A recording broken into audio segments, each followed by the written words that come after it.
देखिए, मेरे सबसे अजीज और प्रिय मित्र doctor BL Mansuria PMO Barmer के सुपुत्र, जो मैंने उसको कई बार अपनी गोद में खिलाया था, वही बच्चा आज भारतीय प्रशासनिक सेवा में चयन होकर के पहला आईएएस मेघवाल समाज का बना है।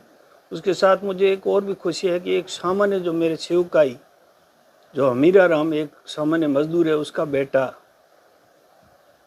चंद्र नाम है उसका, मैं थोड़ा भूल गया हूँ, तो वो भी लोकेंद्र कुमार उसका हुआ है। तो ये पहली बार बाड़मेर जैसे जिले में बालोतरा को अलग करने के बावजूद भी दो व्यक्ति अगर आईएएस में चयन होते हैं तो मेरे समाज का सर एकदम ऊंचा हो गया। उन्होंने हमारे को गौरवान्वित किया है और मैं इनके उज्जवल भविष्य की कामना करता हूं और आगे भी इनसे प्रेरणा लेकर के कई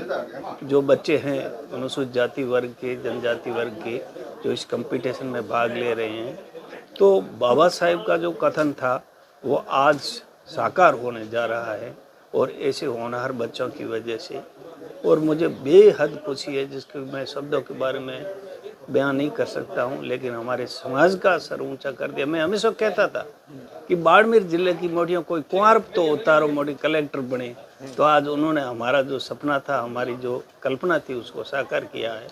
बहुत बहुत मंसूरिया परिवार को, पूरे मेरे अनुसूचित जाति, जनजाति और बाड़मेर जिले के तमाम लोगों को इस बात की मैं बधाई देना चाहता हूँ। इस बात का दुख है कि सब 77 साल लग गए इस दिन को। देखिए, दुख तो ऐसा है कि दुख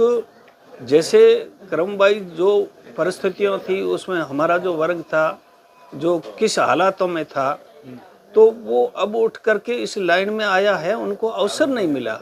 ये बच्चे थे तो शुरू में, अब जैसे मैं मेरा ही कहूँ कि डॉक्टर साहब ने शुरू में जो सेंट पॉल स्कूल में डाले बच्चे, लेकिन मैं नहीं डाल पाया। मेरे बच्चे हालांकि उन्होंने डीयूसी किया है, सब कुछ करने के बावजूद भी जिसकी फाउंडेशन कमज़ोर होती है ना, वो बच्चा बड़ी कंपटीशन में नहीं टिक सकता।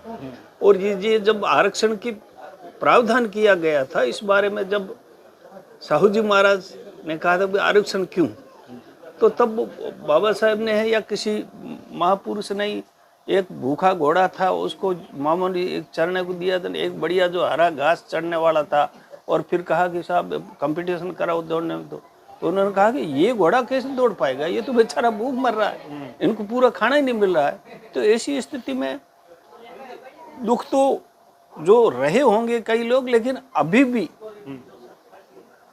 भी जो बच्चे जिस प्रकार से, अब ये इसी फैमिली की मैं बात करता हूँ, स्वर्गीय अग्राराम जी अब नहीं रहे हैं, माता जी बैठे हैं, तो उन लोगों ने इन बच्चों को पढ़ाया। अपने 4 के 4 बच्चे अच्छी सर्विस में गए, खुद चतुर श्रेणी कर्मचारी थे, और उसके बाद में आज जब उनकी डेथ हुई थी अग्राराम जी की, तो मैं तो परिवार से जुड़ा हुआ हूँ, मैं वहाँ था, तो इनकी जो बच्चियाँ बाई प्लेन आई, जो बाड़मेर जिले में पहली कोई बालिका किसी ने आईआईटी की थी तो इस मंसूरिया परिवार की बच्चियों ने की। तो ये हमारे लिए ऐसी कोई 5-10 फैमिली है, जैसे बच्चों परिवार है, यह अग्राराम जी का परिवार है, एक हमारे कृष्णाराम जी है, उनके 5 के 5 बच्चे हैं, वो नौकरी लगे हैं। ऐसी कोई फैमिली 10, 20, 50 और विशेष करके जो चौटन क्षेत्र में भी काफ़ी अच्छी है। आज जब बाड़मेर मेडिकल कॉलेज की बात करते हैं तो हमारे अनुसूचित जाति जनजाति वर्ग के सबसे ज़्यादा डॉक्टर हैं, लेकिन एक ही जो हमारी जो कमी थी वो इस तन्मय ने पूरी कर दी, इसलिए हमें बेहद खुशी है। ये हजारों के लिए प्रेरणा बनेगा, हजारों के लिए प्रेरणा बनेगा। और एक साथ 2 बच्चों का हुआ है, अब देखो क्या होगा मेरिट में, वो अलग बात है, लेकिन एक साथ 2, कभी कभी हम कहते हैं कुंवर तो उतर गई कम से कम। पहले हमारा वैसे यूँ अनुसूचित जाति वर्ग का हमारा जो बीडीओ साहब का लड़का, वो चंद्र प्रकाश, वो हुआ, वो हमारे परिवार का मेमोरी समझो नहीं, तो यूं तो कहें, लेकिन मेघवाल समाज में ये फैला है।